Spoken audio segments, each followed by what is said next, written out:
que de mieux que d'inviter Ah, des personnes qui sont au mais cœur de ce diamant brut, le cœur du diamant. le cœur du diamant de ces jeux experts. J'ai l'honneur et la joie d'activer votre son, comme ça on vous entendra quand même, parce que je suis pas comme ça, hein, c'est quand même gentil. Voici venir l'incroyable Dimitri et l'incroyable Anne-Catherine. Bonjour, comment allez-vous? Bonjour, Est-ce que Bonjour, très vous bien. ça entendez? va? Est-ce que l'Internet, vous entendez ce qu'ils disent? Est-ce que la technique est réussie? Est-ce que vous pouvez me dire que tout va bien? Normalement, on vous entend. On n'est pas inquiet du tout. On n'est pas inquiet du tout. Pas du tout. À aucun moment. Normalement, tout se passe bien. Hello, bonjour à vous. Bonjour, salut Moriguli. Nickel nous dit Ombrelam. Merci beaucoup. Nickel, super. Relais Maxipote, merci beaucoup d'être là. Bonjour, bienvenue à vous. Salut Zaza, salut Gobenta, salut Drink. Salut, bonjour, bienvenue. Ça va être un live du coup dédié au Diamant d'Or. Le Diamant d'Or, on va vous expliquer ce que c'est si vous ne savez pas ce que c'est. C'est un prix qui récompense les jeux experts, des jeux taillés pour durer. C'est la punchline. Ouais, bon, Dimitri C'est ça. le présentera encore mieux, mais Est-ce que tu peux nous expliquer, pour celles et ceux qui connaissent pas le Diamant d'Or, pour le coup, maintenant, c'est vraiment un prix qui est attendu, qui est connu. C'est vrai qu'au début, on devait faire un peu plus de pédagogie pour dire, mais qu'est-ce que c'est le Diamant d'Or? Maintenant, j'ai l'impression que c'est attendu, connu, et c'est vraiment une marque vraiment importante pour les joueurs et joueuses qui aiment les jeux experts. Oui, alors il faut savoir que ça reste quand même un prix qui a avant tout des amis, mais qui sont répartis un peu partout en France, qui font partie de différentes associations ou qui sont dans le monde du jeu notamment, et qui ont envie de partager des jeux qu'ils découvrent assez tôt. Parce que souvent, il y a plein de fans qui vont à Essen, les jeux sont pas forcément encore traduits, et comme on est beaucoup à être amateurs de ces jeux à l'allemande, ces Eurogames, on a envie de partager des jeux qu'on a découverts récemment. Donc le Diamant d'Or, c'est ce regroupement de joueurs qui a envie de partager sa passion et de partager les jeux qu'il aime, qui sont les Eurogames. Voilà. Et qui sont des joueurs depuis de longue date, donc ils ont une vraie expérience et une vraie connaissance aussi des jeux. Et après, bah oui, c'est l'envie de pouvoir partager ce qu'on a aimé. Oui, puis comme on a la chance d'avoir des connaissants, des amis dans différents points de la France, ça permet d'avoir aussi une vision qui n'est pas une vision unique du jeu avec des gens qui jouent toujours ensemble, mais vraiment des groupes qui partagent. Et d'ailleurs, cette année est particulièrement criant là-dessus, c'est qu'on n'a jamais eu quasiment une année aussi, on va dire, homogène, parce qu'au niveau des différents jeux, c'est-à-dire qu'il Ok. y a quasiment personne dans les présélectionneurs qui, dans sa liste de 8 jeux qui voulaient dans la sélection, les a trouvés. On n'a que 2 personnes qui ont trouvé 6 jeux sur 8. Ah Et ouais. sinon, tous les autres ont 4 ou 5 jeux seulement parmi leurs 8 qui ont abouti dans la sélection. Donc, c'est pour dire que les votes ont vraiment été divisés. C'est la première année que c'est comme ça. Parce que assez régulièrement, on avait parmi les présélectionneurs, un des présélectionneurs qui avait les 8 quasiment. Et là, ça n'a pas du tout été le cas. Et c'est pour voir à quel point il y avait une grande disparité dans les avis et dans les goûts au niveau de ces jeux. C'est ce que j'avais posé comme question. sur combien, ouais? Ouais, vous êtes combien Combien de de personnes? présélectionneurs? Là, globalement, c'est une quarantaine de personnes. Ah oui, quand même. Et après, sur le jury final, là, cette année, c'était 28 personnes. 27 C'est quand personnes. même beaucoup. Donc ça veut dire que tu as une quarantaine de personnes qui viennent avec une liste de 8 jeux experts qu'ils ont aimés. Et ensuite... Non, alors, Ah non, ok, vas-y, bah explique-nous. pas tout à fait. En fait, tous les gens qui font partie de la présélection votent pour tous les jeux qu'ils ont essayés. Et si ils veulent signaler un jeu qui fait partie de leur sélection des 8, ils lui mettent une note de 5 sur 5. D'accord. Ils n'ont pas le droit de mettre plus de 8, 5 sur 5, mais ils peuvent en mettre un peu moins, quelquefois. Ok. Et qui sont les jeux qu'ils voient vraiment dans la sélection finale. D'accord. Donc en Et fait, sinon, après, il y a des notes 4, 3, 2, 1 en fonction de leur appréciation, des goûts. Ah oui, donc voilà. certaines personnes, des fois, ont énormément de notes à donner sur plein de jeux, du coup. Oui, mais ils pourront jamais mettre plus de 8, 5. Quoi D'accord. qu'il arrive, même s'ils ont énormément de jeux. Donc ils ont 8 coups de cœur, et puis après, le reste, ils C'est mettent ça. des notes. Et vous, du coup, vous récupérez toutes ces données, de ces 40 personnes, et Oui. parmi ces données, vous allez prendre le top 8, en fait, par rapport aux notes. Alors en fait, c'est des choses qui sont assez régulières au niveau de la méthode d'une Oui. année sur l'autre. C'est-à-dire qu'on a des formulaires sur lesquels les gens vont voter. Ok. Ils vont attribuer une note de 1 à 5 pour chacun des jeux. Et il y a des notations automatiques qui vont être calculées. Il va y avoir une moyenne pondérée, une médiane pondérée et quelque chose qui va se baser sur le nombre de 5 et de 4 obtenus par un jeu, D'accord. pondéré par le nombre de votes. Et ça va faire 3 classements. Et on va prendre un tiers de chacun de ces classements. et on va aboutir à un classement global, mais qui va être défini d'office par rapport à ce qu'on a rentré, je dirais, en termes d'information. Et donc, les 8 jeux apparaissent dans un tableau au fur et à mesure des votes des gens. Et au final, quand on arrive à la deadline, on regarde les 8 premiers, ça compose la sélection. Et ce que tu disais, c'est que cette année, il y a eu beaucoup de jeux différents. On nous demandait dans le chat combien de jeux il y avait en compétition. Il y en avait plus de 60 l'année dernière. Est-ce que là, cette Non, année, du ouais, coup, il y a eu beaucoup plus de jeux proposés? C'est à peu non. près En fait, pareil? au final, moins. Ok, C'est ça qui était. Il y en avait un peu moins. Je crois on devait être à une dizaine de moins en fait, ok. moins sur Donc il y a quand le. même une euh, cinquantaine de jeux qui ont été cités, mais oui, par oui. contre, les gens étaient moins d'accord. Mais en fait, c'est ça. Et on voit même jusqu'au jury final, parce qu'on verra que dans le jury final, les points qui ont été attribués au jeu, le dernier n'a jamais eu autant de points. Ah Donc d'accord. c'est qu'il y a eu une répartition des Ça s'est votes vraiment qui était éclaté, quoi.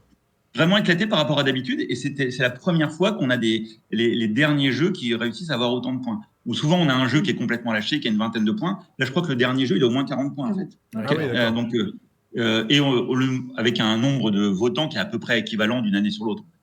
Ouais, on dit dans le chat aussi par rapport à l'As d'or, c'est vrai que moi j'ai l'impression que le Diamant d'or aussi existe parce que l'As d'or, pardon, ne propose plus en fait dans ses récompenses des vrais jeux experts. Quand je dis des vrais jeux experts, c'est-à-dire un niveau de complexité dans l'Eurogame. Bon, ça s'est amélioré quand même, hein, Ça s'est amélioré. enfin, je trouve depuis l'existence du stade intermédiaire qui avait disparu, enfin qui n'existait Oui. pas encore à l'époque. Oui, c'est Donc il vrai. n'y avait pas encore Initié. le jeu initié.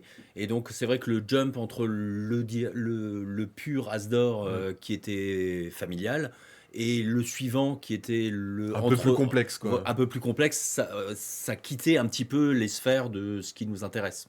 Moi j'ai l'impression quand même que vous avez une proposition qui va au-delà. Là où l'As d'or expert, c'est pour moi, expert grand public. Tu vois ce que je veux dire? Ouais, moi, je suis pas, enfin, je suis Ce pas. qu'on appelait du familial plus à l'époque. Ouais, ouais. Bon, ça, c'est plus l'initié qui est vraiment du Ouais, familial oui, plus, c'est tu vrai. vois. Ouais. Oui, c'est vrai. Et Mais après, ça dépend des années. Et en fait, le Diamant d'or, c'est plutôt fixé par rapport à un héritage du Trick Track d'or, Oui. qui avait été modifié, et du Spiel, qui s'attaquait de moins en moins en fait, aux jeux experts. Parce qu'en fait, comme le Diamant d'or prend des versions originales des jeux aussi, il n'est pas soumis au même spectre que Cannes, où ils attendent la sortie des versions françaises. D'ailleurs, là, Donc c'est pour votre ça que spectre, c'est comment? C'est, par exemple, on en reparlera, des 8 sélectionnés finaux, mais il y a des jeux, finalement, qui sont jamais sortis encore en version française. Mais c'est quoi, vous, votre limite? C'est tant que le jeu est sorti, quelle que soit sa langue.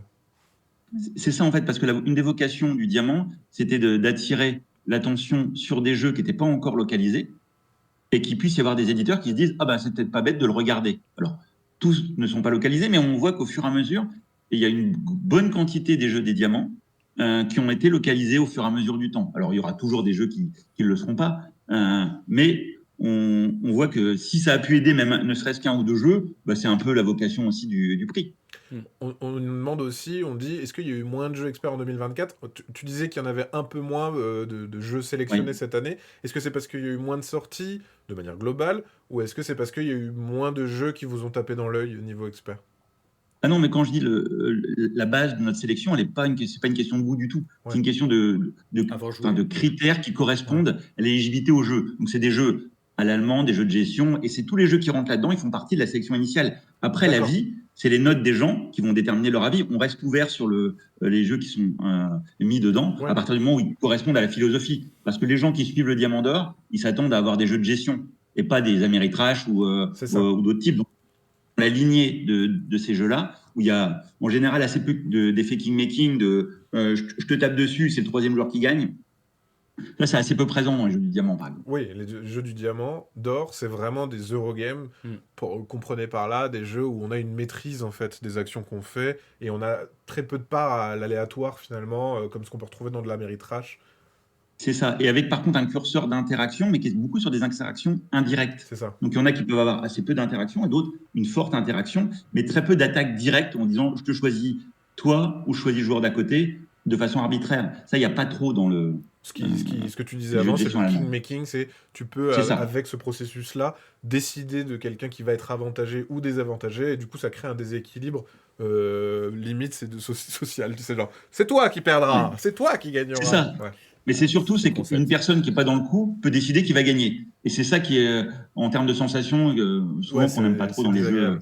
de gestion. Finalement, ce que tu pourrais dire, c'est que dans un Eurogame, c'est aussi les appétences pour le jeu et ton expérience dans le jeu fait que normalement, tu devrais être meilleur. Normalement. Tu peux Il y a souvent t'améliorer en tout une cas. courbe d'apprentissage aussi. Ouais, il y a une courbe Ouais, d'apprentissage. courbe Je- d'apprentissage. Restons à ça.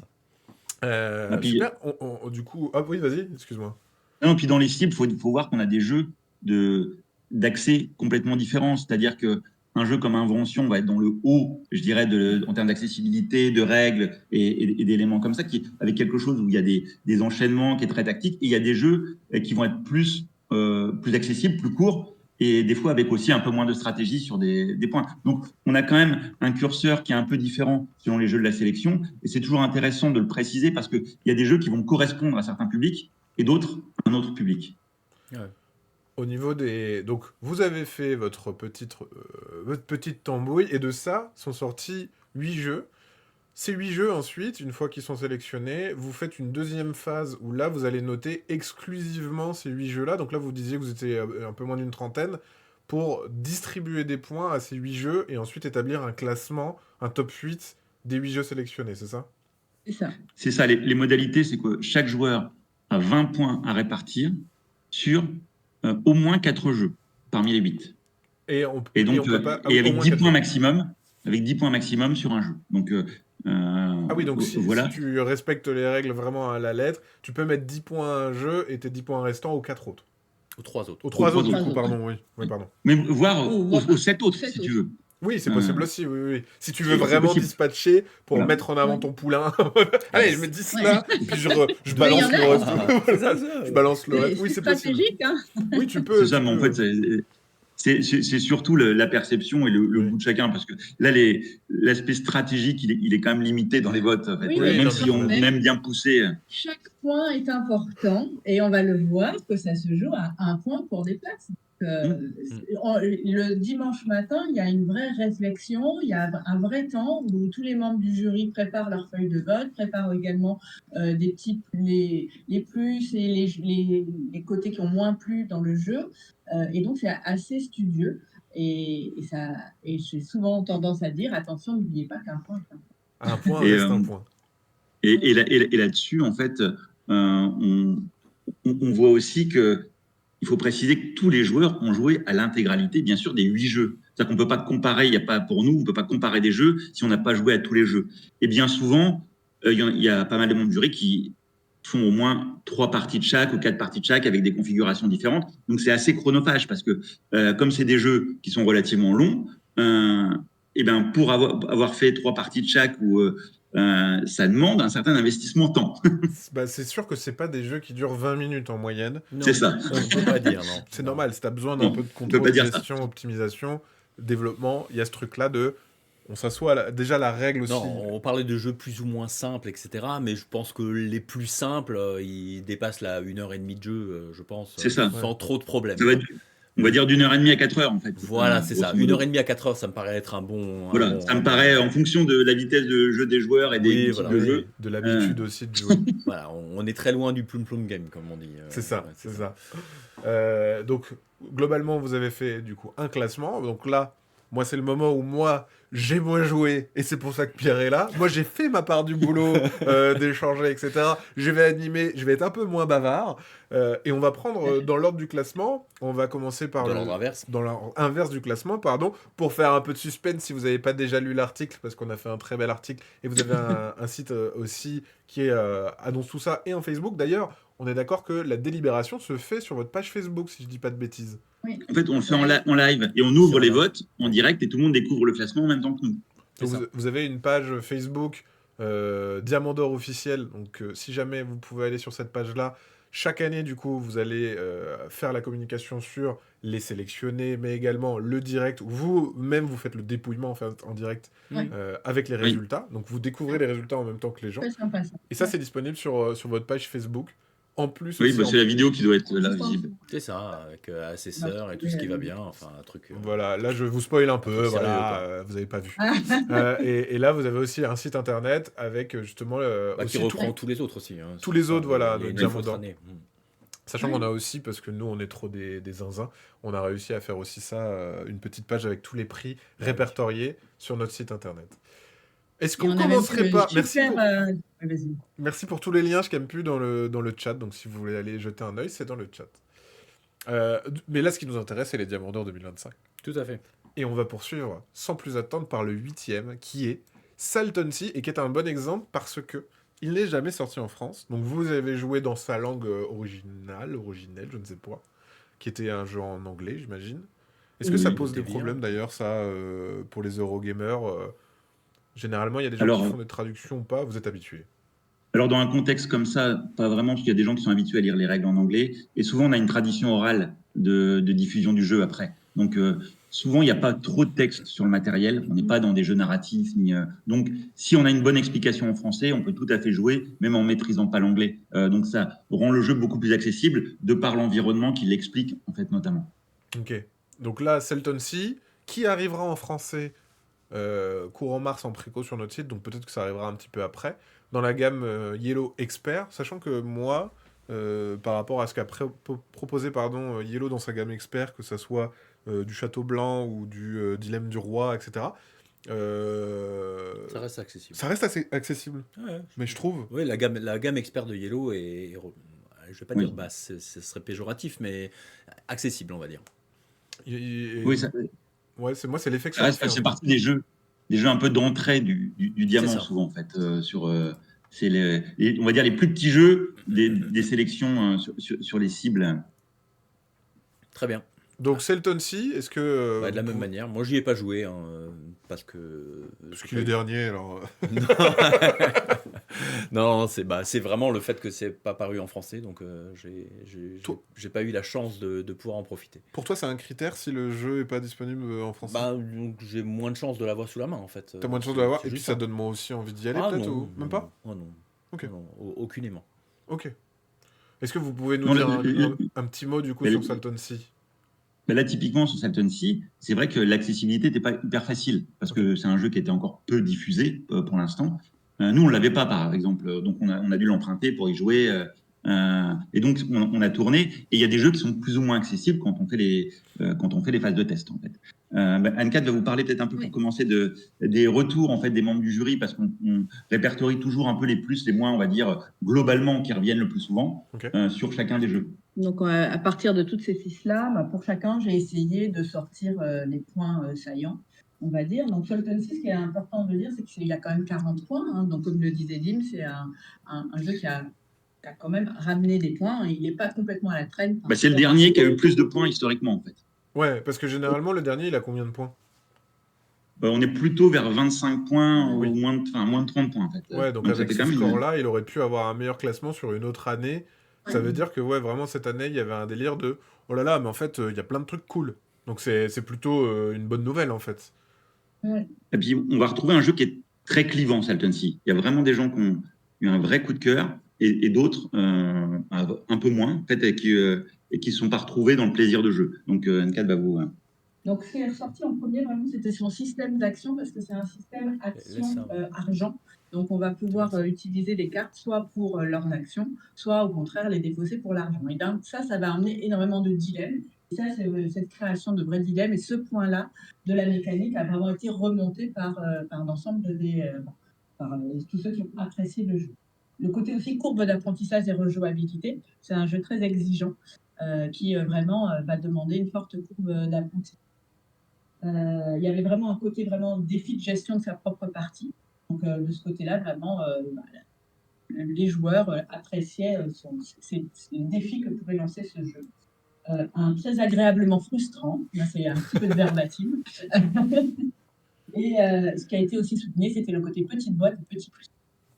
Donc Oui. ça, c'était vraiment les côtés qu'on peut retrouver sur Salton Sea. Ce qui est ressorti aussi, il faut savoir que c'est un jeu qui est très punitif. Donc là, on passe sur les côtés un peu qui peuvent faire qu'on aime moins le jeu. Donc un côté très punitif, difficile, frustrant. assez froid. Donc voilà, ça c'est aussi ressorti.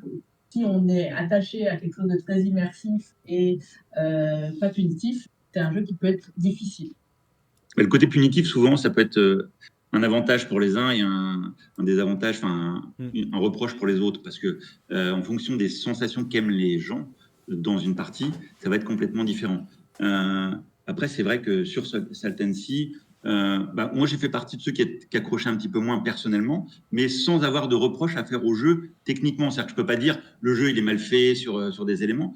Ça a plus été sur des sensations de jeu que j'ai trouvé un petit peu répétitives par rapport à je dirais, ma matrice de jeu, sans pour autant lui trouver défaut, parce que quelquefois, il y a des jeux qu'on n'aime pas en disant, il y a un gros défaut là, et là, c'est pas le cas. Le jeu, il est très équilibré, il est très progressif, peut-être un peu trop à mon goût. C'est-à-dire qu'on fait une phase de jeu, la suivante sera un tout petit peu plus rentable, mais légèrement, et on refera tout, et un tout petit peu plus rentable. Et ça, moi, le plaisir de jeu, ça n'a pas correspondu à ce que j'aime le plus, en fait. Voilà. Ouais, t'as un rythme de jeu assez lent, quoi. Ok. Ouais. J'ai pas entendu ce qu'elle dit. Ah non, il a rien dit, je crois. Non, je disais simplement, ouais, comme dit, c'est une montée en puissance, mais lente, quoi. Oui. Oui. Je pense que c'est un très très gros challenge intellectuel, ce jeu-là.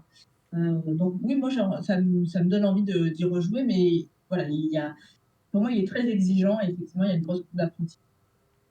Ok. C'est pas forcément des avantages, effectivement. Qui est ressorti. Après, oui, il est froid. Voilà. Donc, ok. Ça, on est d'accord que c'est des avis, parce qu'en fait, quand les gens donnent leurs notes, ils donnent aussi quelques appréciations.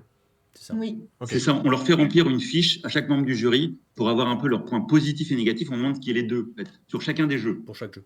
Et après, on regarde un peu globalement les avis qui sont revenus plus souvent, et c'est ça qu'on indique. C'est pas nos avis personnels globalement, à part ce que j'ai dit de façon en aparté. Oui. Mais sinon, ce que Anne-Cat a signalé, c'est globalement les choses qui sont revenues plus souvent. Ok. Donc ça, c'était la 8e place. On va passer à la 7e place, qui a été remportée par Unconscious Mind, la société du mercredi. Celui-là est sorti chez Lucky Duck Games. Ouais. C'est vrai que tout à l'heure, j'ai pas dit les auteurs. C'est David Bernal, et c'est illustré par Amelia Sales. C'est marrant, Selton Base Sales. Très drôle, bon. Hein, très drôle. Très bon. Et là, Unconscious Mind, qui est un jeu magnifiquement illustré par Vincent Dutré. On l'avait montré sur notre chaîne Twitch. Et c'est un jeu, et aussi de Andrew Bosley, pardon, ils étaient plusieurs dessus. Ouais. Et à la création, on a Laska, Johnny Pack, Zax et Yoma, donc ils sont 4 derrière la création du jeu. Et moi, graphiquement, ça m'avait vachement plu dans l'univers. Bon, ce qui est amusant, c'est le thématique aussi, hein, qui a été basé donc, sur le groupe de psychanalystes autour de Freud. Et donc ça se passe au niveau de Vienne et chacun a ses patients et doit gérer ses patients au fur et à mesure. On joue des psys. On joue des psys, voilà. C'est très fun. Le matériel est superbe. C'est-à-dire que, enfin, je sais pas ce que vous en pensez, mais je pense que tout ce qui est la gestion de la carte où les choses disparaissent au fur et à mesure ou apparaissent plutôt au moment où on gère les catharsis de nos chers patients. Enfin, c'est amusant comme ça. Maintenant, ouais, bon, je vais terminer avec ce que j'en pense. C'est super intéressant. Le thème est vraiment rigolo. C'est une gestion des ressources qui est vraiment très bien. J'ai trouvé. Par contre, je l'ai trouvé beaucoup moins attrayant à 4. Avec un problème de 1 à 4. Ouais. Je pense qu'on y gagnerait à jouer à moins qu'à 4. On se retrouve avec un manque de cartes à la fin, avec Freud qui avance un petit peu trop vite. J'étais un peu frustré de cette avancée-là. Mais c'est intéressant, distrayant. Il mérite sa place dans le Diamant d'Or, mais je comprends aussi qu'il ne soit pas sur le podium. Ok.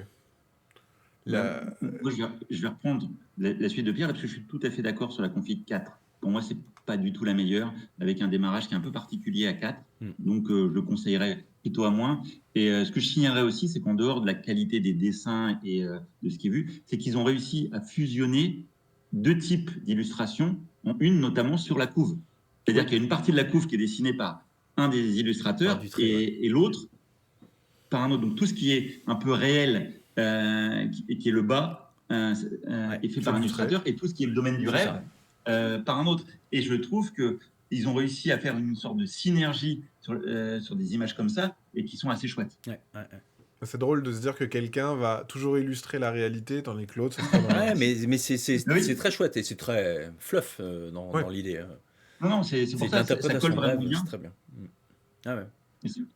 Ça colle vraiment bien. Et après, la mécanique avec des doubles actions, il y a des choses Ah ouais, c'est sympas. très Donc, chouette. Hein. Ouais. moi, j'ai bien aimé l'expérience, mais c'est vrai que parmi la liste, si on doit le comparer à d'autres, c'est pas forcément celui C'est ça. que j'ai préféré non plus. En fait, En tout cas, par vous, là, rapport- pour l'instant, vous êtes assez raccord avec le classement, pour l'instant. Vous vous dites, Oui, oui, c'est c'est ça. C'est chouette. vraiment un Oui, jeu qui mérite c'est un d'être beau, là, ouais. qui est très intéressant à jouer, mais je pense que c'est un jeu, j'en ferai pas 10 parties, quoi, c'est sûr. Ok. Et Mais, est-ce- mais il vaut le coup d'être essayé. Comme dit, Oui, oui. le rapport avec la double action, donc en fait, on fait une action qui va déterminer en fait le nombre de crans que va déplacer un autre curseur qui va te générer d'autres actions en fait. Donc il y a vraiment C'est ça. un échelonnage comme ça. Ouais. non, une suite d'actions en fait que tu prépares. Tu joues Ah oui, oui. certes qu'un coup, mais ça va générer Une une suite réaction en d'actions. chaîne, du Donc coup. c'est très agréable. C'est très. Ça, en fonction d'un nombre de points en fait qui vont être de déplacement, on va générer une autre action qui va être dans des lignes ou des choses comme ça. Enfin, ça fonctionne assez bien, ça fait des enchaînements qui sont sympas sur la mécanique centrale du jeu. J'avais une question aussi Alors, par rapport... vas-y. Ah, pardon, excuse-moi.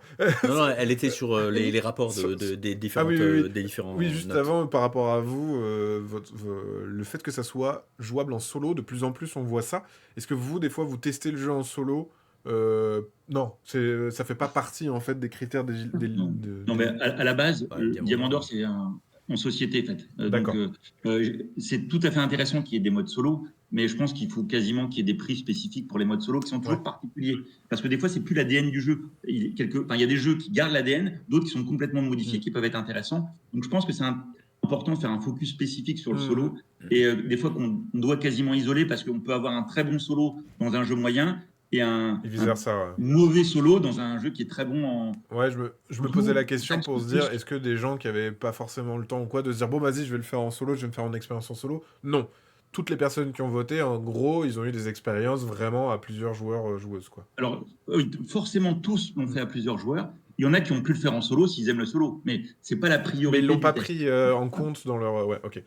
Excuse-moi, vas-y, Anne-Cat, par rapport aux avis Non, sur mais le jeu. je continue. Donc, justement, les points plus, c'était vraiment cette qualité de l'édition qui a été notée par l'ensemble des Ouais. joueurs, un thème original, l'illustration, le matériel. Le côté que ce soit un jeu de course, ça c'est apparu, alors aussi bien pour des joueurs qui aiment ça, et puis qui est apparu un point plus qui apprécie moins le côté jeu de course, hein, et c'est vrai que ça peut se finir très brutalement, comme le disait Pierre. Et ce qui a été aussi apprécié, c'est des combos qui sont agréables et qui sont assez immédiates. On va voir qu'on a beaucoup de jeux avec des combos dans cette sélection et que parfois elles sont un peu longues. Ici, ça reste de la combo, mais c'est un peu plus immédiat. Donc ça, c'est vraiment ce qui est ressorti en positif. Ce qui a été souligné en point en plus à améliorer ou en vigilance, c'est l'ordre du tour qui peut être punitif et effectivement, c'est ce que tu soulignais quand tu disais que peut-être qu'à 4 joueurs, il y a un petit souci en démarrage, hein, puisque c'est un point très précis, mais Il y a l'obtention de médailles potentielles qui vont être dans le jeu, et il n'y en a que 3 accessibles au début de la partie pour 4 joueurs.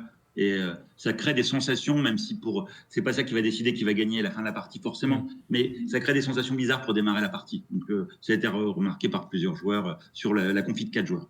Ok. Donc voilà. Ce qu'on a donc pour certains côté jeu de course qui est moins, côté un petit peu répétitif, rejouabilité. Donc voilà, ça aussi c'est des points qui sont importants pour les joueurs, puisque comme tu l'as dit, le prix c'est taillé pour durer. Donc ici, il est apparu un peu comme ce côté un peu répétitif avec une rejouabilité limitée. Ok. Il faut toujours souligner dans cette catégorie. Hein. Bien sûr, bien parce sûr, que, bien sûr. Par rapport aux critères d'éligibilité. C'est ça, non, mais oui, et puis on voit que la plupart des joueurs, les jeux Oui. de 4, ils vont pas en jouer 50 quoi qu'il arrive. Hein. C'est pour ça. Il faut relativiser ça en fait, parce que de toute façon, le nombre de parties moyen sur ce type de jeu par un joueur classique n'est pas énorme en fait, de toute façon. J'avais noté aussi le manque du nombre de patients qui posait problème à 4, etc. Oui. Et donc qui mériterait ou d'avoir une extorsion, c'est un peu malheureux de dire ça, mais ou alors de jouer à moins, effectivement. Oui. On enchaîne avec Oui. la prochaine place. Donc, on l'a dit, 8e, Salton Sea, Unconscious Mind en 7e position. Et c'est Minos qui est arrivé en 6e place. Mm. Minos, l'aube de l'âge de bronze, pardon. Un jeu d'anthologie. Très bon. Voilà. Excellent. Voilà, moi je sais faire que ça. Hein. Je sais pas jouer au jeu, je sais juste faire des blagues. Mais les blagues, elles sont bien. Je vous laisserai vous amuser après.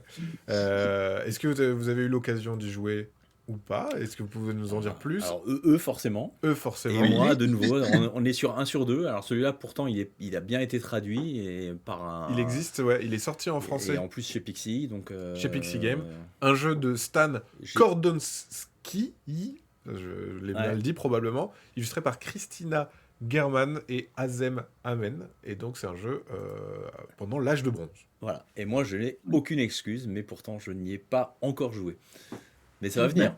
Ça ne fait aucun doute. En fait, Minos est vraiment particulier dans cette liste parce qu'il y a une partie du jeu qui a séduit l'ensemble des membres du jury et une autre partie du jeu sur laquelle 50% des membres du jury ont fait un rejet. C'est-à-dire qu'il y a toute une partie de gestion des dés qui est très très intelligente. J'ai rarement vu une gestion des dés avec autant d'implications en fonction de la valeur, de la couleur, de la prise de l'action. Et tout le monde a reconnu ça comme vraiment quelque chose de très qualitatif.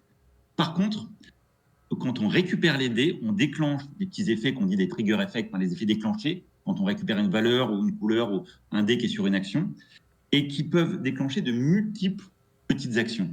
Et il y a des joueurs qui aiment ça. Donc moi j'en fais partie, donc ça m'a pas dérangé du tout. Gérer plein de petits trucs à déclencher, moi ça m'a plu. Voilà. Donc j'ai vraiment beaucoup aimé Minos.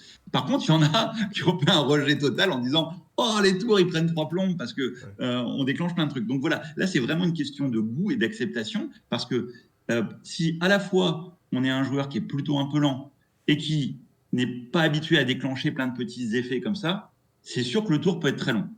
Donc il faut faire attention à ses goûts, parce que Minos peut être très clivant sur ce point-là, sur les déclenchements d'actions qui ont été perçus de façon très différente selon les joueurs.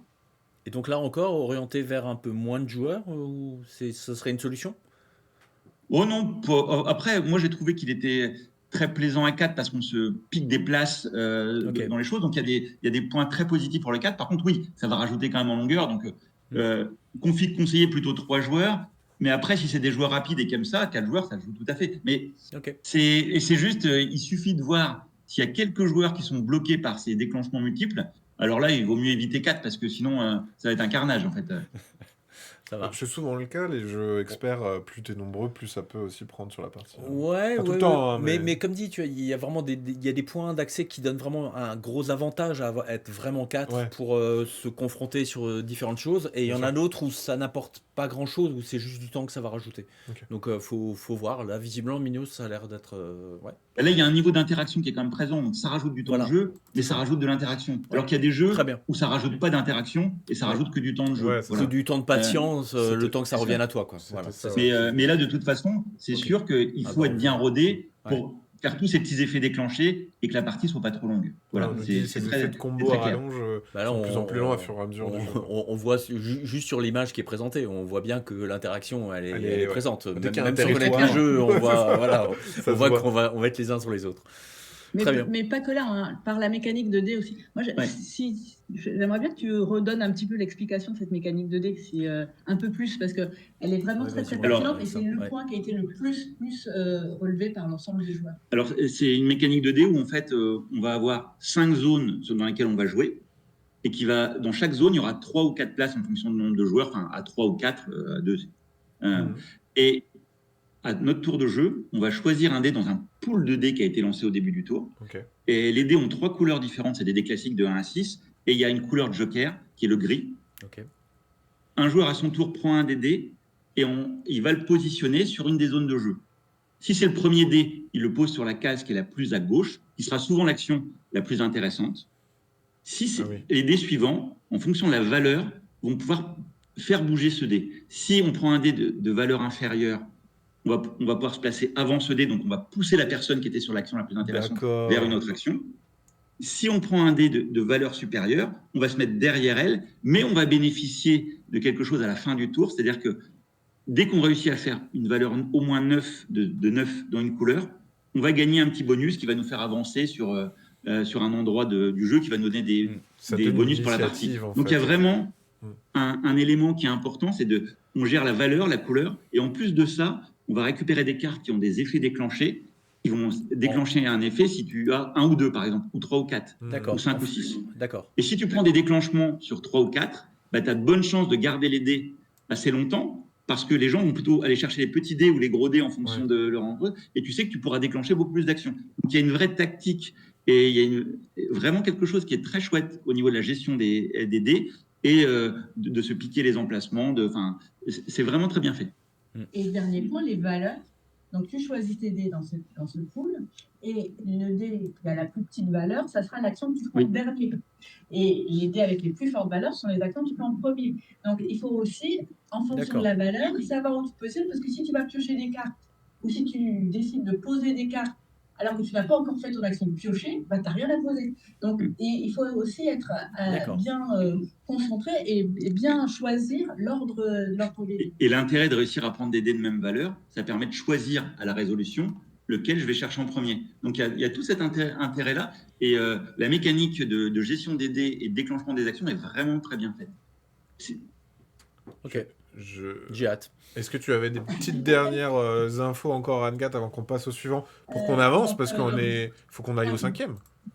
Donc, on l'a dit, tout ça sur la mécanique, c'est vraiment ce qui a été remis en avant. Le downtime, la longueur, le petit côté combo à rallonge. Voilà, donc ça, c'est vraiment ce qui est sorti, c'est ce que tu as dit en début. Je pense que c'est vraiment les choses qui clivent sur le jeu. Voilà, On passe à la 5e place. En 5e place, on avait Mennefer. Mennefer qui n'est pas sorti en français, celui-là. Bon. On nous le disait tout à l'heure, il y a des gens qui l'attendaient, et des fois c'est aussi une frustration de se dire « Mais mon Dieu, mais vous parlez d'un jeu, mais moi, je ne comprends pas la langue de Shakespeare !» C'est ça. Mais même sans connaître, je veux dire, on attend que ça sorte en français pour pouvoir l'acheter, par exemple. Alors que bon. Parce que là, typiquement, c'est le genre de jeu où il y a quasiment pas de texte du tout. Ah oui, d'accord. On le voit déjà sur le matos. Voilà. Si on a l'explication en français, il n'y a pas de souci. Donc, il suffit de trouver une vidéo règle ou des choses comme ça, ou quelqu'un qui connaît le jeu et qui l'explique. Et l'accessibilité est assez forte, en fait, parce que on passe pas son temps à lire des choses dans Mennefer. On a plutôt une mécanique qui est sympa, des zones de jeu avec des visuels, et ça fonctionne très bien une fois qu'on a une on construit des pyramides. Ça m'a donné envie. C'est un peu classe. La construction de pyramides m'a donné envie. C'est un jeu de German, je sais jamais comment on dit, Milan. Illustré par Laura Bevon, et franchement la présence en tout cas sur le plateau, j'aime bien. Non mais vraiment, en fait c'est con, mais moi ça va me donner envie, hein. Je suis très je suis un esthète, tu sais. J'ai besoin de manipuler des pions qui sont agréables. C'est ça. Et du coup, oui, vas-y.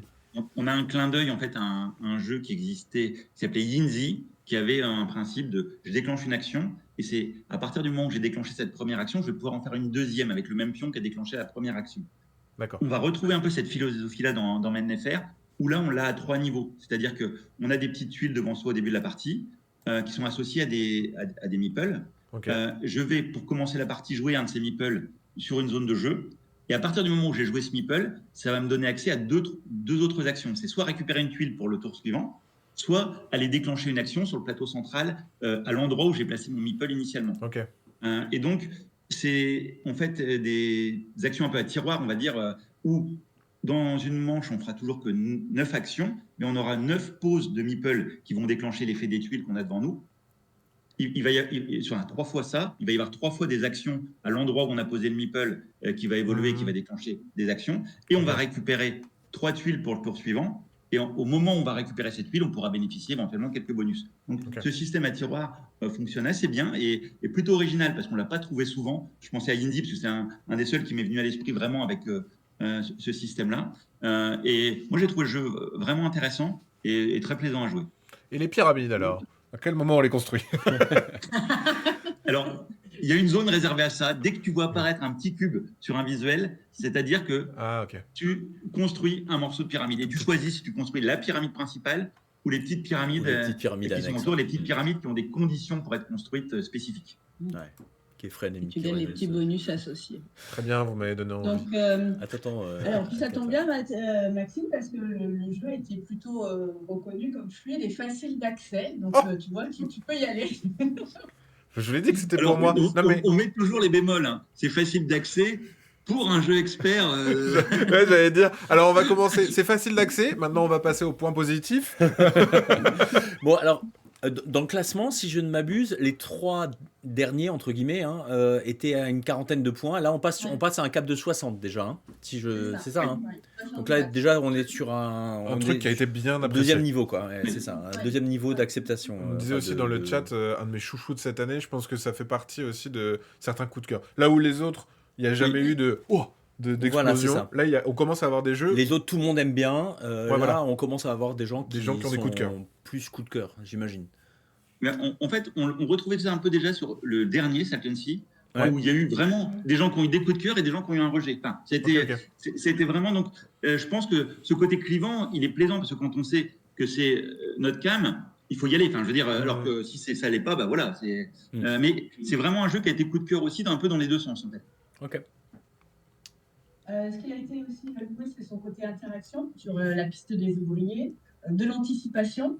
C'est un jeu qui est très rythmé, il y a des scorings par manche.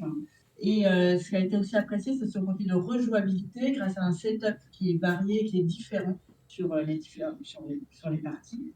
Et de nombreuses possibilités pour marquer des points. Donc ça, c'est vraiment ce qui a été mis en avant sur le jeu. En petit bémol, une mécanique somme toute assez classique.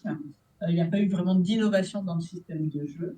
Après, je ne sais pas si on peut le qualifier d'innovation, mais en tout cas, c'est un système qui n'est pas si fréquent que ça, d'effets comme ça qui s'enchaînent. Un petit peu de répétition d'action, et il y a quand même eu des questionnements sur la rejouabilité et sur son côté, est-ce qu'il va durer. Après, moi, personnellement, c'est un jeu aussi que j'ai beaucoup apprécié. Et je trouve qu'il y a vraiment ces différentes façons de jouer. Voilà, enchaîner les parties, c'était vraiment très, très plaisant, et j'y reviendrai vraiment avec plaisir. Moi, j'en ai déjà fait pas mal de parties, et à chaque fois, j'ai trouvé ça plutôt plaisant. Ok. Vraiment. On arrive à la place de la médaille en chocolat. La 4e place qui a été remportée par Estrade et Néhémie chez Pixie Game. Un jeu de SJ McDonald et Shane Phillips, le grand, et illustré par Sam Phillips. Et donc lui, malheureusement 4e place, mais très belle place quand même.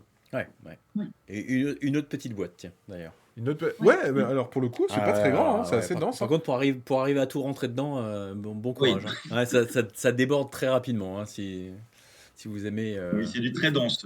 C'est du très dense, voilà. C'est une boîte costaud. C'est vraiment une petite boîte. Hein. Ouais, c'est vraiment une petite boîte. Du coup, je pense que le prix doit être en conséquence. Hein. C'est comme ça, c'est ouais, contrairement à... Même de zoom. Et donc, du coup, vous pouvez nous en dire un petit peu plus? Alors, on commence par vas-y. ce qui a été mis en avant tout de suite, c'est le format, le prix très compétitif pour un jeu expert. Ce qui a été apprécié, c'est tout son système de choix d'action. Donc ça, il faudra en parler aussi. Les systèmes des bannières colorées. Donc il y a vraiment des choses qui ont été mises en avant par rapport à sa mécanique, son côté agréable à jouer et l'interaction qu'il peut apporter. Après, on reste sur des parties, sur un jeu assez classique, parties qui se ressemblent, et a été souligné le fait qu'il reste très marrant. Okay. Il est très marron. C'est vrai qu'il est très marron. Il n'est pas marrant, mais il est marron.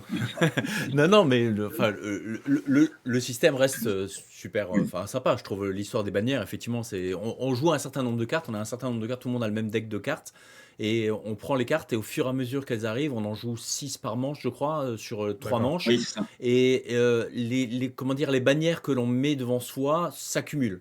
Donc la première action qu'on va faire, il y aura peu de bannières. Attends. Là tu vois pas les bannières. J'essaye d'illustrer en même temps. Essaye d'illustrer un endroit où tu vois des bannières. Des bannières. C'est vraiment la croix et la bannière. La croix et la bannière. En gros, il y a trois couleurs de bannières qui sont 3 actions différentes en fait. Parce que les actions, ouais, on voit toujours pas les cartes. Bon, tant pis, il veut pas nous les montrer. Non, tu te débrouilles. Il triche, tu te débrouilles. Bref, tu joues des cartes et au fur et à mesure, tu vas accumuler des bannières et forcément, tes actions à partir de la troisième, là, tu as 3 places de cartes. Un court instant, on l'a vu. Et donc, on va accumuler des. Ouais, on va pas s'en sortir. Voilà, les 3 cartes là. Alors, Ok. on voit qu'il y a 3 places de cartes. Voilà.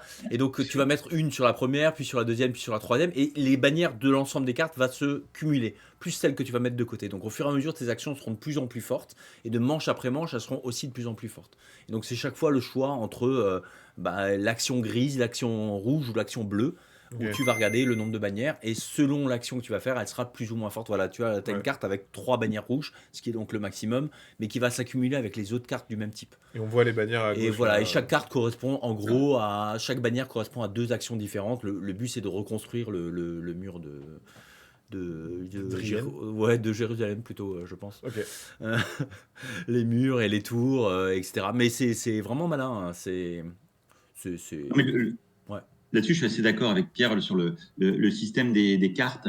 Il est assez malin parce qu'il associe non seulement un système d'intensité, on va dire, au niveau du nombre de bannières pour l'intensité de la force de l'action, mais en même temps, chaque carte a un petit pouvoir en bas qu'on peut voir d'ailleurs Ouais, là, on le sur voit en bas. la carte gauche, là, Ouais. qui permet aussi de déclencher une action qui va nous permettre de récupérer de faire des achats, enfin, différents éléments de jeu. Donc, il faut à la fois choisir la carte pour ses bannières, mais aussi pour son pouvoir, et en fonction des disponibilités qu'on a. Donc, c'est plutôt fin sur cette partie du jeu. Moi, le petit bémol que j'avais, c'est plus le démarrage du jeu, où il y a des couleurs qu'on a plus envie d'avoir, en tout cas en début de partie, comme le bleu, qui permet de se placer et de récupérer des choses qu'on aura pour toute la partie, que les autres couleurs. Et donc, si tu n'as pas les bonnes au début, c'est pénible.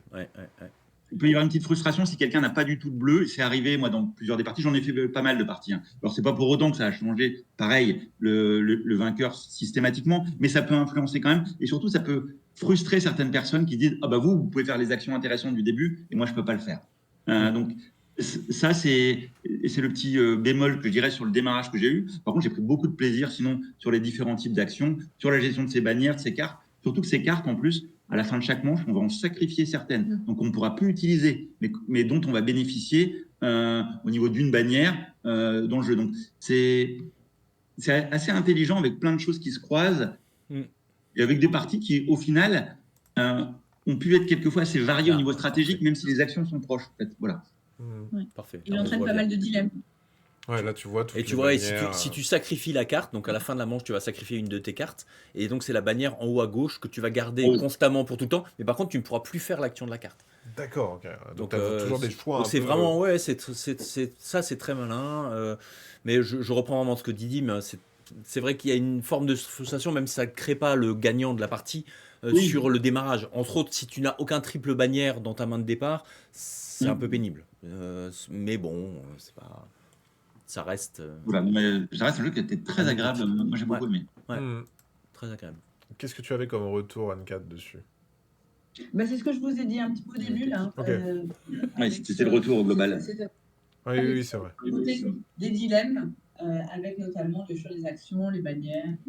Ok, cool. Donc ça, 4e place, avec un beau score quand même. Je vais re-regarder quel était le score. Ah ouais, on était à 67 points. Quand 67 même. points. Sur la 4e place. Et on arrive sur le podium. Le podium avec un bon vieux Lacerda. Ah, ça, voilà. Un bon vieux Vital Lacerda. Donc, vous en parliez tout à l'heure. Invention, du coup, Evolution of Ideas. C'est... Il y a toujours un nouveau Lacerda. Il y a toujours un nouveau Lacerda. Peu... Alors, ouais, ça reste le haut du niveau et en temps et en implication, on va dire, cognitive. Oui, ils sont toujours entre guillemets complexes à jouer, mais le bon côté de la complexitude, enfin au sens où c'est celui-là en particulier. Enfin moi, il m'a beaucoup plu. Je trouve que on a une capacité. En fait, t'as souvent de la frustration dans Lacerda parce qu'il faut que tu enchaînes les choses correctement. Là, si tu veux faire une action, tu peux quasiment toujours la faire. Il y a simplement le chemin pour y arriver qui va être en 2-3 rebonds pour arriver à la faire. Et en fait, plus tu fais de rebonds et mieux c'est. Enfin, c'est un vrai délice d'optimisation pour essayer de trouver la meilleure chose à faire. Bon, c'est vrai que maintenant, ça date un peu mes parties, mais j'y retournerai avec plaisir. Mais bon, pareil, c'est comme tous les Lacerda, ça demande beaucoup d'investissement en temps déjà. Une partie, on est sur combien de temps là? Là, les premières parties, ouais, il 2 à faut. 3 heures, on a mis. Ouais, Ça ouais, peut c'est être plus long? Un plutôt, peu ouais, plus. Un plutôt, peu plus. Hein. plutôt 4 Ah dans ouais, les C'est à premières. 3h30, 4h hein, Ouais, sur le ouais, début. moi je crois que la première, on était à 5 même, mais bon. Ouais. j'ai pas dit, mais c'est le combo Vital Lacerda et Yann O'Toole. Oui, classique. Classique, Ouais, ouais, ouais. souvent même format, même idée de se dire on va faire un jeu assez complexe, Ouais, bah là, assez velu. pareil, et c'est grâce au tool en particulier, je trouve que la vision des actions, parce qu'on voit vraiment, en fait, le but, le pitch, c'est donc l'invention, on part de l'idée de départ, puis on a sa réalisation, puis on a sa commercialisation, il y a tous les différents stades, en fait, de cette De idée. l'idée à sa Et voilà, production et et sa donc diffusion. tout va être dans enfin, les symboles sont bien pensés pour qu'on réalise bien de quelle partie on parle. Ok, ok. Et enfin, moi je. Ouais.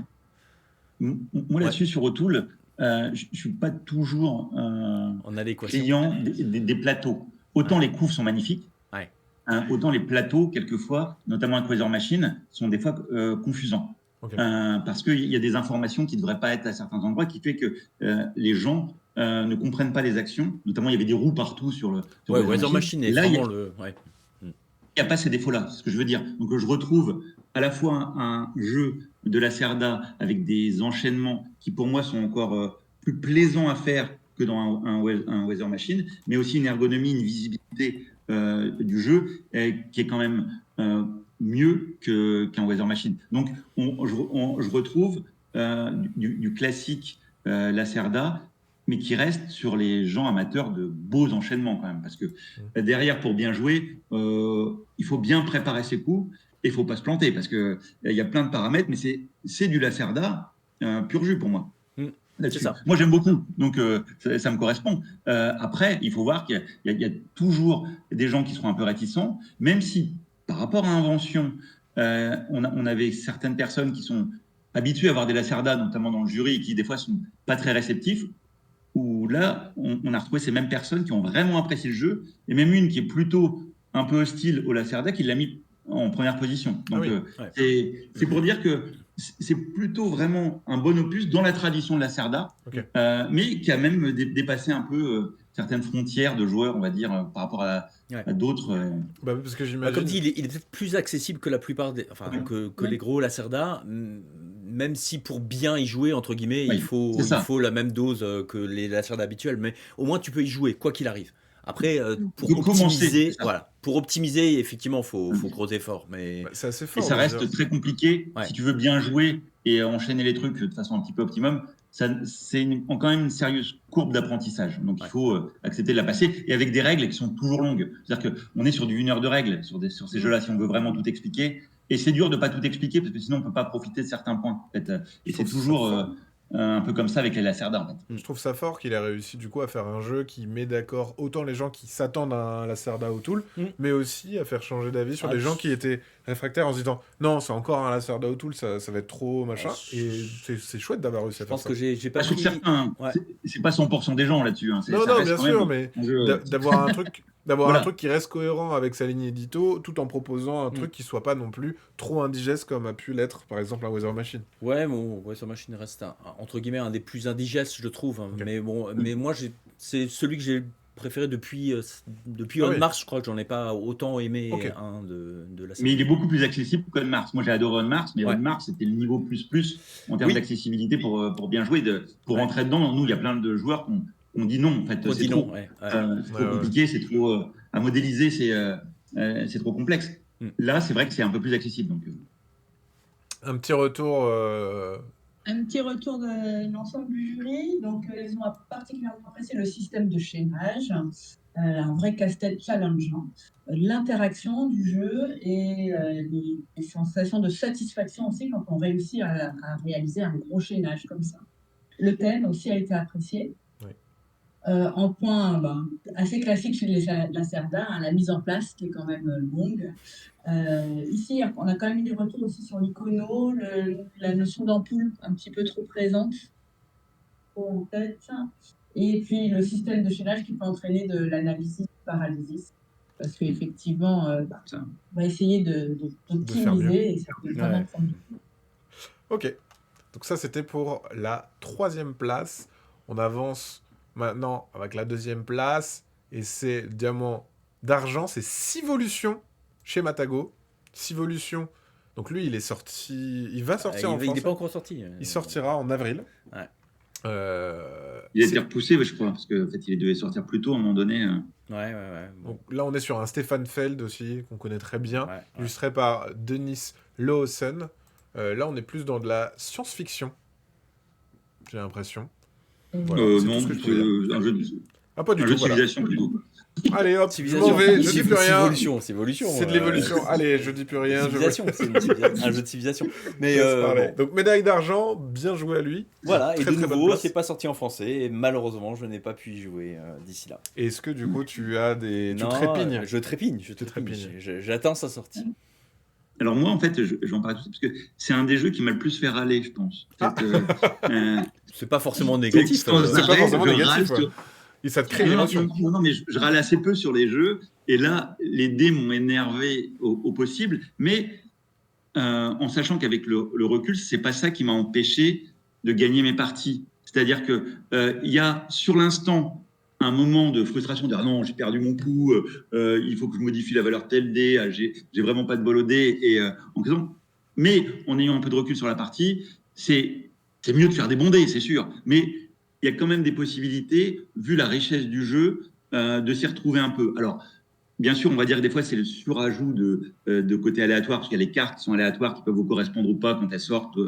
Mais globalement, il y a quand même des moyens de faire des choses, quoi qu'il arrive, même si on subit un peu ces frustrations à un moment donné. Le jeu est très riche. On peut partir sur plein d'évolutions. Il peut paraître un peu frustrant dans le sens où des fois les récupérations pour un jeu de civilisation sont un peu lentes. C'est-à-dire qu'il faut découvrir une ressource, faire une autre action pour la ramener chez soi. Il n'y a pas de chose automatique. C'est pas comme certains de jeux de C'est vraiment étape civilisation où il y a quoi. d'un seul coup une explosion où je découvre un truc, je gagne plein de choses, puis hop, je suis beaucoup plus fort, et puis je refais des choses. Non, on n'a pas cet effet-là. L'effet est beaucoup plus progressif. Par contre, c'est vraiment bien fait, et il y a plein de façons de contourner un obstacle qui nous arrive par rapport à notre stratégie. Et donc, au final, j'ai bien aimé, alors que mes premières parties, j'étais plutôt assez réticent. Et c'est en continuant à y jouer que je me suis dit, oui, globalement, au bout d'un moment, allez, j'arrête de râler sur les dés et je profite un peu du jeu. Ah, ok. Ok. Et donc là, dans l'ensemble... Peut-être rappeler. En fait, c'est vraiment un jeu de civilisation, c'est que dès le début, on ouvre un énorme plateau avec plein de... Individuel, en chacun. Oui, un un grand plateau individuel. individuel avec plein de possibilités qui correspondent à votre pouvoir de migration, votre pouvoir de naissance, grosso modo, tout ça. Et à chaque fois, il y a 3 niveaux. Et on va le faire évoluer au fur et à mesure du jeu, en fonction d'un plateau central. On va pouvoir avoir des déclenchements et faire évoluer tout l'état qu'on a au début, qui est de niveau 1 partout, vers des niveaux 2 ou niveau 3, qui sont bien sûr de plus en plus efficaces, comme dans tous ces jeux de civilisation où au fur et à mesure, on développe. il y a eu des petites frustrations sur le fait de dire que les gens, c'est quand ils ont eu l'impression de mettre un peu leur moteur en route, où le jeu s'est arrêté. On a eu un petit peu ça aussi comme retour, mais ce qui arrive assez fréquemment dans les jeux de civilisation aussi. Donc, mais là, c'est peut-être un petit peu court sur le déclenchement de fin de partie par rapport à la difficulté de développement, parce que des fois, on prend les rames en fait, pour avancer dans le jeu. Donc, Oui, parce que la fin de chacune des manches, c'est en fonction, il y a un petit curseur qui avance en fonction de si tu décides de faire des resets, en fait, de reprendre tes dés, c'est ça qui va rythmer la fin de manche. Et donc, les gens ont des conditions pour avoir le droit de reprendre ses dés, mais ça peut être plus ou moins accéléré en fonction des joueurs. Et quelquefois, à la fin de la partie, les joueurs ont intérêt à déclencher fin de partie, donc ils peuvent booster ce truc-là et les faire un peu plus rapidement que ce qu'on a prévu qu'ils fassent. Ouais. On nous dit dans le chat que c'est apparemment le premier jeu où, dans la règle, on nous donne un conseil sur la table, la taille de table nécessaire. La taille de table, Oui. tout à fait. Incroyable. Je trouve ça génial. 2 tables de ping-pong. 2 tables de ping-pong pour y jouer, nous dit MDF. Peut-être exagéré. Mais c'est fou, mais je trouve ça fou quand même, ce truc du... Alors attention, si vous voulez jouer, dans le matériel non fourni avec, une grande table. La table. Non, mais C'est Ils chouette parce que pas que tu commences à faire ta mise en place. Ils en et- parlaient déjà dans Unconscious Mind, je crois, sur la taille de table. Je sais D'accord. plus, il y avait une vidéo règle qui disait attention, si vous n'avez pas une table de telle dimension, Ouais. vous y arriverez pas. Mais il y avait déjà eu l'effet un peu avec, c'est vrai que On Mars, il y en avait certains Ouais. moi, qui ont acheté On Mars qui disent j'ai jamais réussi à le rentrer sur ma table, C'est ça. on n'y a pas joué, les plateaux étaient par terre. C'est comme au repas de Noël, tu dois mettre la petite table en plus. C'est ça, la une des desserte. enfants. Une desserte, Une bah, desserte pour on le voit mettre les beaucoup. trucs. Hein, ouais. Il y a beaucoup de jeux Il maintenant. y a beaucoup de jeux avec des Ouais. grands, Oui. nécessitaient nécessitaient pas une mal de desserte. place. On Ouais. s'est fait la réflexion qu'il fallait pas mal de tables. Alors, les petits retours Donc, sur Sévolution avant de découvrir le Diamant d'Or de 2025, si vous ne le connaissez pas encore. Donc, ce qui est ressorti, le côté nombreuses possibilités d'action, hein, ça on l'a vu, beaucoup d'axes de développement, le côté arbre techno aussi, hein, qui est intéressant, et une mécanique 2D qui demande une adaptation constante. C'est un peu ce que tu disais, Qui peut être frustrant. j'espérais faire telle valeur 2D, au final je ne les fais pas, donc comment je vais m'adapter et comment je vais réagir par rapport à ça. Donc, C'est là, je voulais voyager, je vais jardiner. Yes. Le fluff, c'est important. Le fluff, c'est Du coup, très important. Et bien, ce qui était souligné aussi, c'est parfois cet énervement et cet aléatoire des dés, des cartes aussi, parce qu'on révèle aussi des cartes, et c'est vrai que ça peut aussi amener, il y a un certain aléatoire qui est aussi amené par les cartes, et un petit côté de frustration, parce qu'il y a énormément de cartes dans le jeu pour au final en poser peu. Ok. Donc ça aussi, il y a eu ce petit côté-là. Et durée de l'installation, c'est un jeu aussi où il va falloir prendre un petit peu son temps pour tout installer sur les nombreuses tables du salon. Donc, ils ont fait un système qui est quand même à noter, qui est vraiment sympa, c'est que sur les plateaux individuels, c'est des gros plateaux avec plein de tuiles qu'on peut replier et laisser dans le plateau individuel. C'est-à-dire que quand on l'ouvre, tout est déjà installé, il n'y a pas à remettre les tuiles Ah oui, ça c'est cool. là-dessus. Et ça, c'est plutôt sympa, en fait. Sauf quand tu l'ouvres à l'envers. Oui, où là, tout tombe. Sauf si tu Mais l'ouvres à normalement, il y a un l'envers. gros truc rouge qui indique comment l'ouvrir. Hein. Donc, faut noter, ils ont quand même prévu, logiquement. C'est parce que ça a dû arriver avant. Ils se sont dit, oulala, oui, on va c'est peut-être arrivé mettre à certains, mais... un indice visuel. On nous dit, du coup, il faut quoi comme dimension de table? Parce qu'elle a 1m25 sur 1m25, ça passe. Peut-être pas. Ah, 25, il y a 25, c'est petit. Hein. C'est tout juste, tout juste. Un vrai challenge pour le week-end de délibération du Diamant d'Or, la taille. Ça a pris la moitié de mon appart, un Parisien voulant jouer à Civolution. Ah, mais Paris, c'est dur de se loger. Hein. Voilà, vous devez jouer au jeu One Game minimaliste, C'est ça. etc. On arrive du coup au Diamant d'Or. Oui. Pour celles et ceux qui ne savaient pas et qui vont le découvrir, le Diamant d'Or est cette année en 2025 SETI. SETI qui était vachement aussi attendu pour les As d'Or. Il y a beaucoup de gens qui l'ont pré-shot en disant waouh, ça va être. C'est sûr qu'il va être nommé parce qu'il est fantastique. Donc moi, j'ai jamais joué à SETI. Je sais pas du tout quel est le jeu. Mais par contre, j'en ai extrêmement. C'est rare que j'entende autant parler d'un jeu expert, Ouais. mais vraiment de la part de tout le monde. Il s'est vraiment émancipé, je trouve, parce que des fois, il y a ce truc-là de on l'a dit avant, un Lacerda O'Toole, il y a des gens qui se disent « Je vois ce que c'est pas pour moi ». Et tu sais, de prime abord, ils vont se dire « Je vais pas m'y intéresser parce que c'est pas ce que je recherche ». SETI, j'ai l'impression que tout le monde se l'approprie et tout le monde en dit du bien. Et donc, du coup, je suis hyper curieux d'avoir vos avis sur SETI. Alors, juste avant de dire qui est derrière ce jeu, donc c'est un jeu de Thomas Olek, aux illustrations, alors il y a une longue liste, je vous laisse apprécier cette longue liste de personnes. En plus, c'est pas les noms les plus faciles à prononcer. Non, Oui, prononcé. On les salue, merci. ils sont pas alsaciens. Sont pas, ils pourraient, hein, pour certains. Mais voilà, mais en tout cas, merci à eux. Donc il y a beaucoup de gens qui ont travaillé aux illustrations sur ce jeu. SETI, alors normalement, je crois que c'est un acronyme qui marche plus en français, Recherche Intelligence Extraterrestre. Search. Ouais, Intelligence. Ouais. Ouais, ça doit être Search Extraterrestre, Extraterrestre. Intelligence. C'est un C'est ça, Intelligence, ouais, voilà, c'est ok. ça. Mais c'est un vrai programme, ouais. C'est une merveille dans Civilisation pour le vieux jeu. Le programme Mais SETI, il est connu. Enfin, Le programme SETI. Et du coup, qu'est-ce que vous... dites-nous, quels sont vos ressentis sur ce jeu? Mais en fait, SETI, pour une fois, on a un jeu spatial un peu qui n'est pas de la SF. C'est-à-dire qu'on va, dans le sens, ça pousse un peu, on dirait une transposition de la recherche des races aliens, mais qui paraît assez réaliste. On n'est pas dans l'espace avec des combats déjà, des vaisseaux, c'est pas Star Wars. Plus dans la recherche de traces aliens, donc ce qui serait l'avenir un peu de la recherche de traces extraterrestres qui pourrait avoir lieu sur Terre. C'est plus l'avenir que de la SF Ouais. pure. Alors peut-être qu'on ne trouvera jamais de race extraterrestre. Ça, je pense que c'est le plus probable. Mais il y a cette thématique qui est somme toute assez originale et je pense qui a permis à beaucoup de gens d'avoir envie d'y aller. Parce que quelquefois, les gens sur du combat extraterrestre, enfin du combat de peuple, ça, sont beaucoup moins sensibles. Là, je trouve que le thème a touché pas mal de gens et qui ont envie de venir vers le jeu. Moi, le thème m'a plu parce que moi j'aime tout ce qui est spatial, hein, donc globalement, il n'y a pas de souci. Le thème, j'aime bien. Il y a une gestion de cartes qui n'est pas sans rappeler des jeux à la terraforming, et donc cette diversité de cartes, je l'apprécie parce qu'elle donne une sensation de partie différente. On a un jeu qui est assez tendu. Ça, c'est des éléments que j'apprécie aussi, qui peut par contre frustrer certains joueurs. C'est-à-dire qu'il y a des joueurs qui ont l'impression de rater leur départ et que leur partie était foutue et qui ont vraiment une pression sur la partie qui font qu'ils n'ont pas profité du jeu. Ouais, ce truc un peu désagréable du j'ai trop de retard, j'y arriverai jamais, on doit en faire encore 1 heure et demie. Ouais, ok. C'est ça. Donc en fait, c'est la limite. Le jeu est exigeant.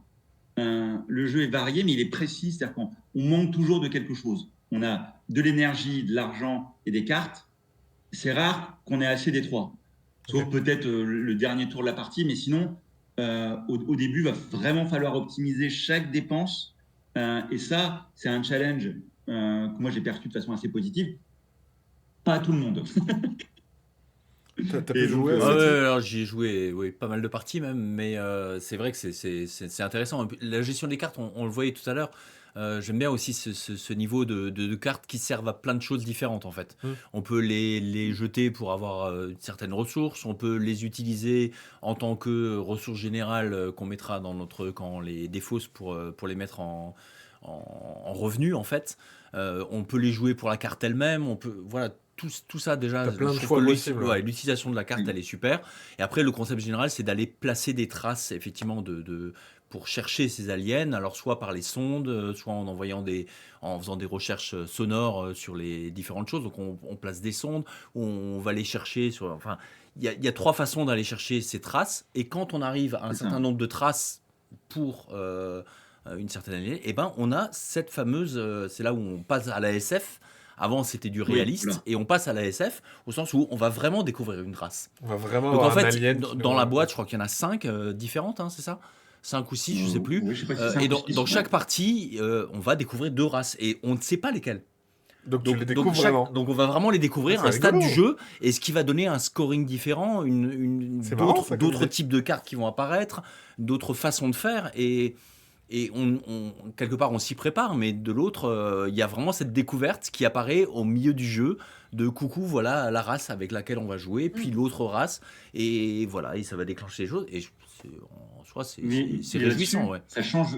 ça change vraiment la typologie parce Ouais. qu'il y a une race alien, par exemple, où toutes les interactions vont être faites sur l'énergie. Donc, si tu n'as pas prévu d'avoir l'énergie et que cette race alien sorte, ça va falloir trouver une solution pour pouvoir optimiser les actions qui sont liées à cette race alien. Il y en a d'autres où ça va plus être des mouvements, des déplacements, ramener des choses. Et toutes les races aliens vont vraiment amener une vraie variété à la partie. Il y a même une race alien où celui qui a le plus de relations avec cette race alien, enfin d'interaction, va perdre 10% de ses points de victoire à la fin du jeu. Ah ouais, d'accord. Donc, il faudrait essayer de gagner des points, mais pas forcément trop, ou sinon, en gagner C'est beaucoup malin. plus, Ah ouais. et de fait, se foutre des 10% perdus. Ouais, C'est c'est hyper malin. non, c'est assez intéressant. On me dit, Ouais. ouais, la SF commence à la découverte des extraterrestres. C'est ça, c'est ça. C'est ça. Donc c'est bien Search for Extraterrestrial Intelligence. Donc, Voilà. Et donc le reste est tout à fait, ouais, c'est vraiment ce qui est fait dans le programme SETI. Donc on écoute, on les bruits Ouais, dans on l'espace. cherche, Donc ouais. on oriente ces trucs Cette vers les parabole. différentes planètes, et les petites C'est cool. paraboles, voilà, etc. Et on met des satellites, des machins, tout ça c'est très bien. Et tout à coup la race arrive et patatras. Enfin C'est ça, parce que on juge que pour découvrir une race alien, il faut avoir une trace qui est liée à notre recherche, une trace qui est liée à nos scans lointains, et une trace qui est liée à des sondes qui seront envoyées en orbite Physiquement, ou sur ouais. la planète. Ouais, c'est ça. Grosso modo, et c'est grâce à 3 types de traces qui vont être obtenues par ces types d'actions qu'on va pouvoir découvrir une race alien. Ok. Et donc, c'est plutôt bien fait dans le rythme, tout ça. Enfin, c'est vraiment, je dirais, un tout qui est très cohérent avec des choses qui sont par contre tendu parce qu'il y a des déclenchements d'objectifs de fin de partie là qu'on voit à l'image Oui. qui vont être faits en fonction d'un scoring. Donc, on va avoir intérêt à scorer assez tôt certains points, quitte à marquer un peu moins de points, mais à le scorer plus vite, pour déclencher un bonus qu'on obtiendra à la fin de la partie. Donc, c'est assez fin. Par contre, ça reste un jeu bien tendu. C'est ça. Alors, qu'est-ce que nous en avons pensé, tout le jury? Les points forts qui sont sortis, c'est bien la variabilité des parties, le plaisir de découvrir un peuple alien. C'est fort, ça, ouais. C'est tendu en ressources, mais c'est apparu vraiment comme un point positif, hein, donc il faut aimer ça. Un jeu de combo de cartes. Ce qui a été aussi apprécié, c'était le système de rotation de planètes. On n'en a pas tout parlé, mais ça, c'est aussi au cœur du jeu. Et un côté assez immersif. Et qui demande des facultés d'anticipation, parce qu'on a sur le plateau principal des zones, réellement, qui sont des zones presque de déplacement de son qui vont bouger. Donc, il faudra anticiper un peu ces mouvements, essayer de prendre des risques ou pas. Enfin, c'est assez intéressant aussi. Ouais, il y a 3 cercles concentriques dans le plateau là, central qu'on voit à l'image. Et en fait, au fur et à mesure, certaines actions vont déclencher des rotations et c'est pas la même rotation. Donc au début, c'est que le cercle central, puis le cercle minimum avec le main, et puis le troisième, puis on démarre. Donc c'est vraiment, il faut se placer. Il y a les météorites, c'est les champs d'astéroïdes. Oui, ça demande l'anticipation. Ils ont essayé de simuler un peu les révolutions des planètes autour du Soleil, justement, avec leurs différentes vitesses et le fait qu'elles s'éloignent les unes des autres par moment. Et c'est plutôt bien rendu. Alors, c'est pas du tout précis par rapport à des révolutions, c'est pas le souci, mais l'esprit est bien rendu de ces révolutions. Oui, tout à fait. Le fait de vouloir aller sur Neptune ou sur quelque chose, les orbites longues, il faut vraiment prendre le bon moment pour y arriver à un chemin court pour y arriver. Quoi. Parce que sinon, c'est très long. C'est fou parce que c'est très bien rendu. Ça donne vachement envie. Un jeu d'anticipation, on nous dit aussi dans le chat. Ça donne vachement envie, en tout cas. Alors, tu avais pas fini avec les aspects. On est avec les négatifs, j'imagine aussi, parce que y en a. Alors, des points positifs qui apparaissent pour certains comme des points négatifs. Donc, le côté opportunisme ou manque de contrôle avec le principe de rotation, ça a pu en gêner certains. L'opportunisme aussi avec le système de scan qui est apparu. Juste pour expliquer, il y a un système de découverte d'informations où quelquefois les joueurs vont gagner un gros bonus en fonction du nombre de scans qu'ils font sur une zone. Et il y a des gens qui peuvent attendre que certains fassent par exemple 2 scans et en fassent tout de suite 2 autres après et prennent le bonus à un joueur. C'est pour ça qu'il parle d'opportunisme à ce niveau-là. En fonction de l'enchaînement des scans selon les joueurs et les ouvertures pour faire certains joueurs, il peut y avoir une petite partie opportuniste là-dessus, c'est sûr. Celui qui finit le scan, si tu veux, un bonus. Est très important par rapport au reste. Ça fait penser un peu dans les jeux où tu tapes tout un monstre et il y en a un, mais le coup final. C'est un peu ça. C'est pas très juste. C'est ça. Il y a un petit peu ça. Il y a un peu ça. C'est lui qui récupère le trésor, en fait. Ouais, c'est ça. Ok. Voilà, après c'est un jeu avec des cartes, donc aussi il y a un aléatoire qui arrive aussi avec les cartes. Et dans les peuples aliens, tous ne les trouvent pas nécessairement intéressants. Okay. Moi là-dessus j'ai des limites parce que j'ai tous joué et je peux pas dire qu'il y en a un qui soit vraiment décisif. Il y en a que je préfère à d'autres, mais ça m'a pas dérangé. Il y en a pas un, j'ai dit celui-là faut. En tout cas, ils sont tous intéressants. Ils offrent tous une mécanique particulière et je trouve que c'est intéressant. La diversité est importante aussi, je trouve. Parmi les 5, je trouve que c'est vraiment... On n'a pas le même rendu. Alors moi, en côté négatif, alors ça fait partie aussi des côtés positifs. Le fait qu'il faille scorer forcément au début très vite pour pouvoir... en fait, on a sur le plateau de jeu, si tu peux le remettre... tu as des petits stades où le premier qui va scorer un certain nombre de points va être le premier à se placer sur les objectifs finaux et qui vont gagner encore plus de points. Donc en fait, il y a un avantage à plus tu es en tête au départ et plus tu as des chances de marquer des points à la fin. Alors, des fois c'est un sacrifice quand même. C'est souvent un sacrifice de marquer ses points plutôt que d'avoir des ressources. Marquer les points au début parce que tu fais un truc qui aurait pu marquer plus de points après, mais tu vas essayer de faire vite pour aller au scoring. Donc, c'est pas un effet tant win-win que ça. Il y a un petit côté win-win parce que tu as mis des points. Mais ce que je veux dire, c'est que ta façon de scorer des points de façon trop précoce, des fois, c'est pas la panacée en fait. Donc, voilà. Je suis d'accord, mais j'ai eu beaucoup ce retour parmi les gens avec qui j'ai joué en disant t'as démarré en tête, derrière t'es resté tout le long parce qu'on n'a jamais pu te rattraper. C'est bon, mais tu as raison, c'est une part de sacrifice. On nous dit aussi dans le chat, c'est un jeu qui est un peu plus difficile du coup à planifier quand on est 4 joueurs. Vu qu'il y a plus de rotation, j'imagine, etc. Quoi. Bien sûr. Oui et non. Oui, après, ça dépend. Non, mais dans le sens où les scans, tout ça, sont plus partagés, tout ça. Enfin, il va y avoir un petit chaos qui va être fait, mais en même temps, il y a des choses qui vont se remplir plus vite. Moi, je trouve que le défaut du jeu est plutôt à 2 ou 3 joueurs où la partie des scans n'a pas été adaptée au nombre de joueurs. C'est-à-dire que c'est beaucoup plus compliqué de faire des scans lointains sur des parties à 2 ou 3 joueurs parce qu'il y a plein de cases libres, il y a moins de joueurs qui vont les remplir. D'accord. Alors qu'à 4, c'est plus dynamique. Voilà. Donc c'est aussi un jeu que vous conseillez plutôt à 4, quoi. Ben, moi, j'aime bien un 4, je comprends qu'on puisse à 3. Oui, à oui, 2, bien sûr. pour moi, il faut vraiment faire des adaptations, voire même à 3, en fait. Donc, moi, j'adapterai un peu le nombre d'emplacements disponibles Ouais, sur les ouais, scans, qui est trop compliqué à remplir et sur lequel ils auraient dû prévoir une adaptation en fonction du nombre de joueurs. Le nombre de data, ouais. Donc au global, on a donc SETI qui a été diamant d'or, je rappelle, Civolution qui est arrivé en diamant d'argent, et en diamant de bronze, on a Invention, Evolution of ID. On a parlé du coup de Esdras et Nehemi, Mennefer, Minos, Unconscious Mind et Salton Sea, qui sont tous les autres jeux au diamant d'or. On a fait un article sur notre blog, si vous voulez voir, le lien est dans le chat. Avant de se quitter, j'aimerais juste vous demander, vous, quel a été, vous, votre coup de cœur, parce qu'il y a le classement un peu général, mais après, quel a été, vous, vos coups de cœur? Moi, je peux commencer. Il est très cohérent avec le classement. Là, c'est SETI, de loin, qui a été le jeu qui m'a correspondu le plus cette année, en fait, et où j'ai trouvé le plus de plaisir et de variété dans les parties. Ok. Mais je suis un grand fan des jeux où il y a plein de cartes, donc c'est pas anormal. Globalement, tu es assez d'accord avec le classement. Anne-Cat, Ça toi? reste cohérent. Moi, j'en avais deux. J'ai SETI, qui m'a aussi beaucoup plu, et Mennefer. Parce que vraiment, je trouve qu'il a le plaisir. Enfin, pour moi, il correspond bien entre le temps et le plaisir de jeu. Donc, Et les pyramides, c'est ça que tu voulais dire. voilà. Mais je tote les mots de la bouche, je le sais. Et toi, Pierre? Ouais, j'ai beaucoup aimé SETI, mais j'aime particulièrement Invention. C'est vrai que bon, je suis un peu fan de Lacerda, mais c'est vrai que cette mouture-là m'a remotivé vers le Lacerda, ce qui j'avais un peu perdu avec Weather Machine en particulier, que j'avais beaucoup moins aimé. Et les autres qu'il a fait un peu plus petits, un peu moins lacerdesque, on va dire. Mais non, mais oui, SETI reste très agréable. Moi, De toute façon, là, j'ai sur joué le podium, on a 3 styles un peu différents en fait, Ouais, quand même, de jeu, ouais. parce qu'on a un Lacerda qui est toujours particulier, un Civolution sur lequel il y a un côté aléatoire qui est beaucoup plus fort que dans les autres, et avec cette diversité et ces orientations vers un jeu de civilisation, et SETI, sur lequel on retrouve cette gestion de cartes, cette précision. Donc, je pense que ça peut être des jeux qui s'adressent à des personnes aussi différentes. Ouais. On peut aimer les trois, Mm. mais il y a des styles quand même assez différents sur ce podium. Ils proposent chacun. Bah, moi qui n'ai joué à rien, je peux pas vous dire quel est mon préféré, mais en tout cas, Oui.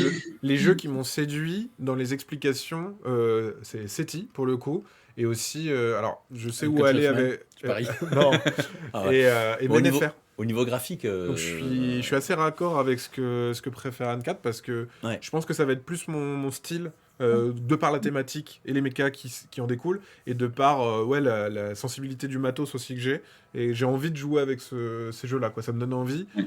Pour le coup, c'est. Donc ouais, le classement, je le trouve assez chouette. On nous dit Mennefer et je pense te correspondre encore plus sur parce que le plaisir est très immédiat. En fait, Ouais. sur un SETI, c'est plus un jeu un peu plus laborieux, précis. Enfin, je veux dire, c'est Ouais. la première partie, elle peut être compliquée en fait, notamment le temps d'assimiler. Alors que Mennefer, on a vraiment un plaisir de jeu assez immédiat. Ok.